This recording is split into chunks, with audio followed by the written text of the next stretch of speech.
أهلاً وسهلاً مشاهدينا الكرام في هذه النشرة الأخبارية، وهذا أبرز عنوانها: تعديل حكومي وشيك. 6 وزراء قد يغادرون الحكومة. أفادت مصادر إعلامية بأن تعديلاً حكومياً وشيكاً سيتم الإعلان عنه خلال أيام قليلة في المغرب، يشمل عدداً من الوزراء من الأحزاب المكونة للحكومة.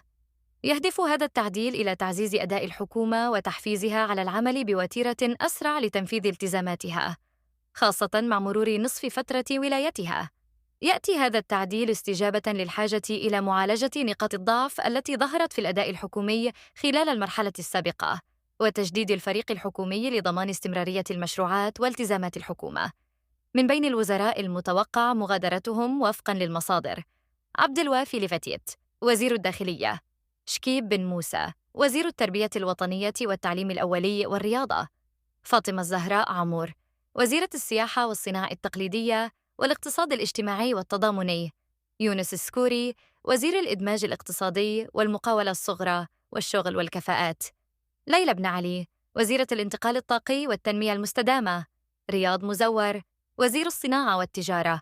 ومن المتوقع أن يشمل التعديل تعيين وزراء منتدبين وإعادة هيكلة بعض الوزارات. ومن بين التغييرات المحتملة فصل قطاع الثقافة والتواصل عن قطاع الشباب، مع دمج هذا الأخير مع قطاع الرياضة في وزارة واحدة. التوقعات السياسية تشير إلى أن شهر نوفمبر قد يحمل مفاجآت كبرى في الحكومة، خصوصاً في القطاعات التي لم تحقق الأهداف المرجوة. كما يتوقع أن يقدم رئيس الحكومة عزيز أخنوش اقتراحات لتغيير بعض المناصب الوزارية لجلالة الملك محمد السادس في المجلس الوزاري المقبل، الذي سيناقش هذه التعديلات بالإضافة إلى تعيين ولاة وعمال جدد في وزارة الداخلية وفقاً للفصل 49 من الدستور.